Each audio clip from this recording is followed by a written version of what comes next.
بسم اللہ الرحمن الرحیم۔ محمد فاروق خان سعیدی، صوبائی ناظم اعلیٰ جماعت اہل سنت پاکستان پنجاب۔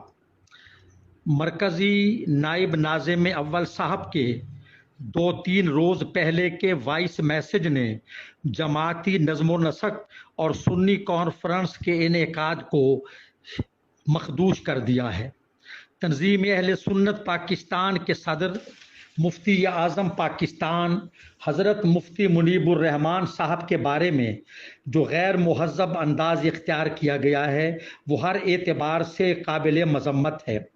حالانکہ چند دن پہلے ملتان شریف میں نائب ناظم اعلیٰ مرکزی کی موجودگی میں حضرت مرکزی امیر محترم جانشین امام اہل سنت قبلہ مظہر سعید کاظمی صاحب نے حضرت مفتی منیب الرحمان صاحب کو باقاعدہ سنی کانفرنس میں شرکت کی دعوت دی۔ اگرچہ مفتی صاحب نے اپنی ناگزیر مصروفیات کے باعث شرکت سے معذرت کر لی، اس کے باوجود وائس میسج پر ایسی زبان اختیار کرنا نہ صرف مرکزی امیر محترم کے حکم کی شدید سرتابی اور اطاعت امیر سے انحراف کی بھونڈی مثال ہے جو ہر اعتبار سے قابل مذمت ہے۔ دوسری طرف کانفرنس میں ایسے اور مقام افسوس یہ ہے کہ 3 دن گزر جانے کے باوجود بالائی قیادت کی طرف سے نہ تو تادیبی کارروائی کی گئی ہے اور نہ خود موصوف کی طرف سے معذرت کی گئی ہے۔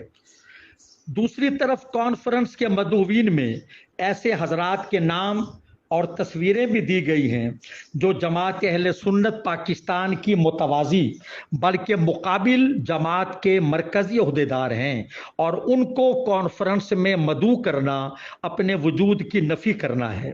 ایسے افراد بھی مدعو کیے گئے جو اہل سنت و جماعت کے متفق علیہ اجتماعی عقائد و نظریات کے شدید مخالف ہیں اور مسلک اعلیٰ حضرت امام احمد رضا خان بریلوی رحمۃ اللہ علیہ کے مخالف ہیں۔ جن لوگوں کا جماعت اہل سنت سے دور پرے کا واسطہ نہیں، ان کو پورے پروٹوکول کے ساتھ کانفرنس پر مسلط کرنا ہم سب کے لیے لمحہ فکریہ ہے۔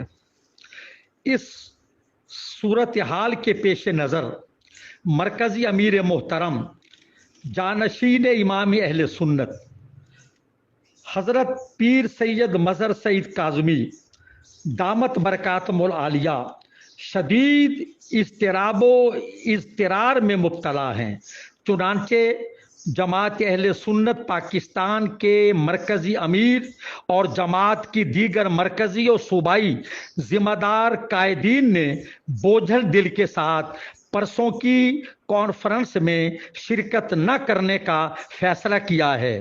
والسلام، اللہ حافظ۔